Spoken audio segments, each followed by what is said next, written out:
Shri PP Chaudhary जी।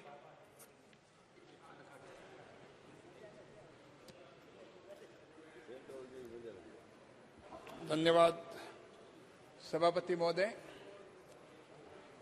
दो महत्वपूर्ण bill, Jammu and Kashmir reorganisation bill, Jammu and Kashmir reservation amendment bill 2000।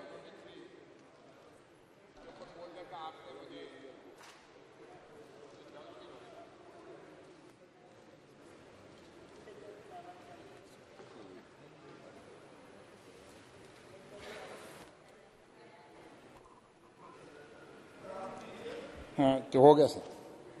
धन्यवाद सभापति महोदय।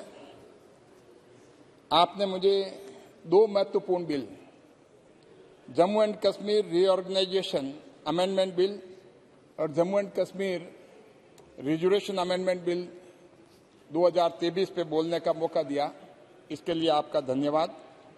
मैं इन दोनों बिलों के सपोर्ट में अपनी बात रखूंगा।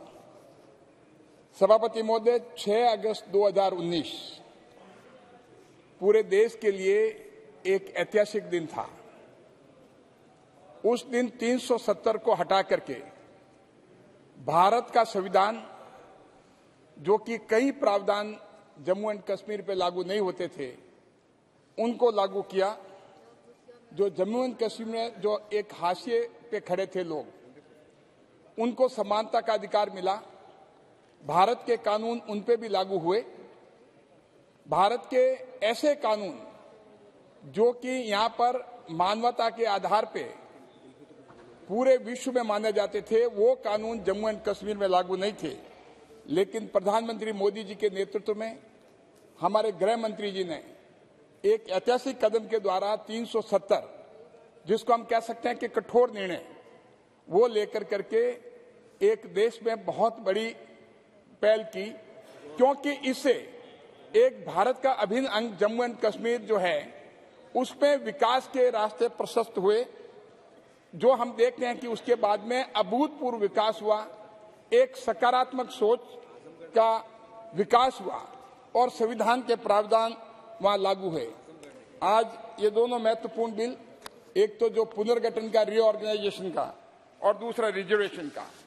जहां तक रीऑर्गेनाइजेशन के बिल की बात करें तो इसमें ऐसे कश्मीरी विस्थापित जो कि वहां से माइग्रेट हुए कई कारणों से, उनके लिए इस बिल में नॉमिनेशन का प्रावधान रखा गया है कि ऐसे पीड़ित लोग जो माइग्रेट हुए हैं, वो भी उसके भी उनके राजनीतिक की, उनकी अपनी सोच के लिए, उनके विचार के लिए, उनके लिए 3 सीटों का प्रावधान रखा गया है, 2 का रखा गया है। उसमें एक महिला और एक दूसरा हो सकता है।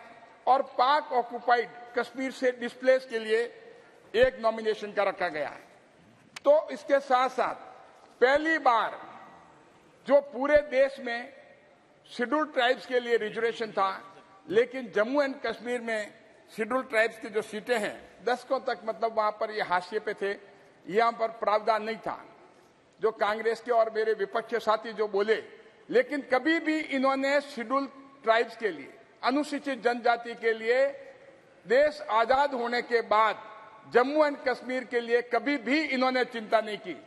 और उनको खड़े होकर के अपनी भूल, इस बात को स्वीकार करना चाहिए कि जम्मू एंड कश्मीर में अनुसूचित जनजाति के साथ लगातार अन्याय हुआ और इनका फायदा जो उनको मिलना था, वो फायदा उनको नहीं मिल पाया। और ये सिचुएशन क्यों आई? क्योंकि हम देखते हैं कि 1989 और 90 के दशक में, उसमें जिस हिसाब से आतंकवाद की वजह से जम्मू एंड कश्मीर के हिंदू, कश्मीरी पंडित और सिख और मुस्लिम लगभग 1,58,976 लोग जो हैं वहां से वो माइग्रेट हुए। और यही नहीं, उनके माइग्रेशन के अलावा पाकिस्तान आक्रमण के द्वारा 1947 हो, चाहे 1965 हो, चाहे 1971 हो, उसमें पाक ऑक्युपाइड कश्मीर के क्षेत्र से करीब 41,844 जो हैं वो माइग्रेट हुए।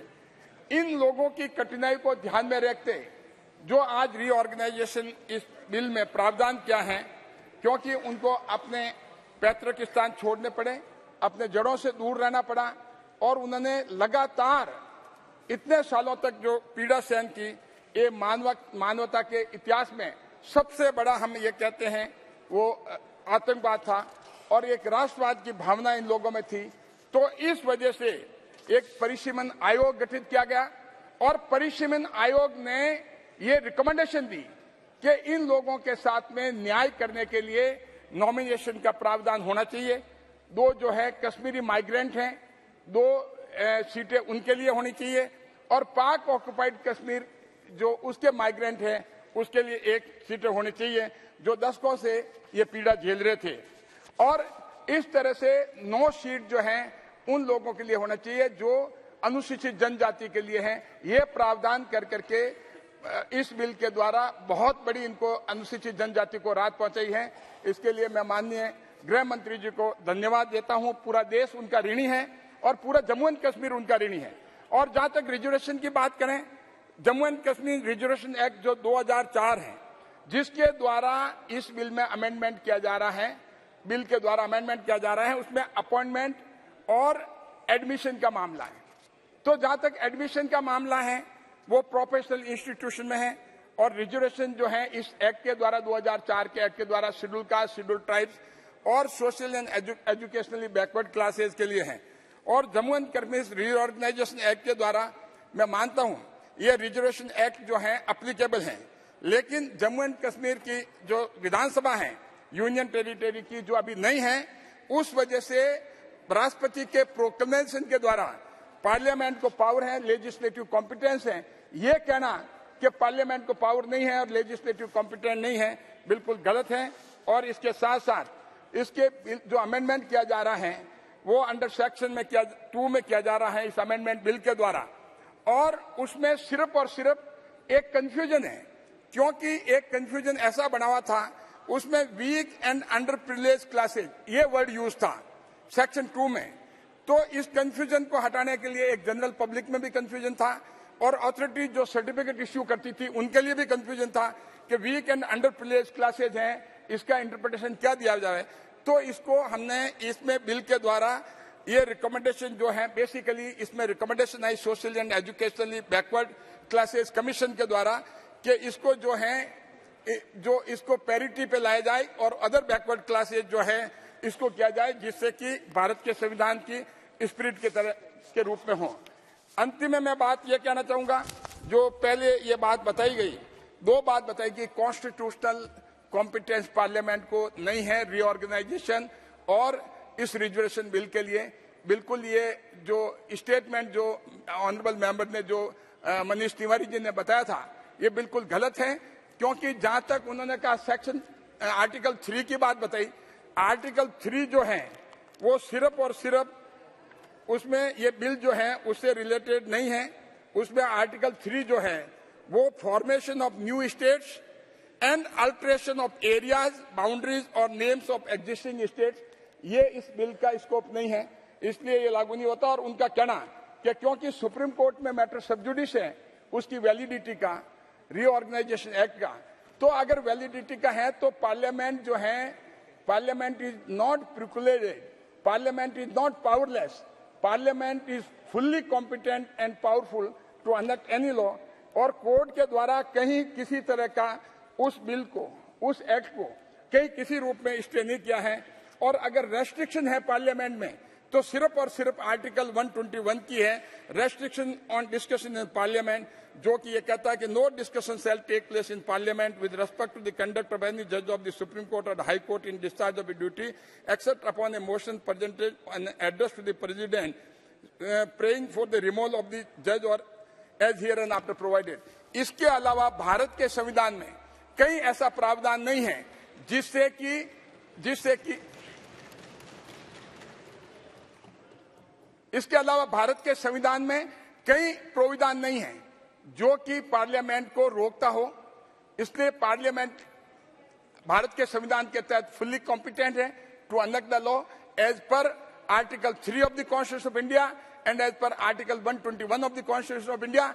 Apart from, there is no such provision in the constitution which stop the parliament for enacting and enacting such type of law. तो इसीलिए पार्लियामेंट फुल्ली कॉम्पिटेंट है दोनों ही Jammu and Kashmir reorganisation amendment bill pass करने के लिए and Jammu and Kashmir amendment reservation bill pass करने के लिए। इन शब्दों के साथ मैं आपको बहुत बहुत धन्यवाद देता हूं। श्री के जय कुमार जी।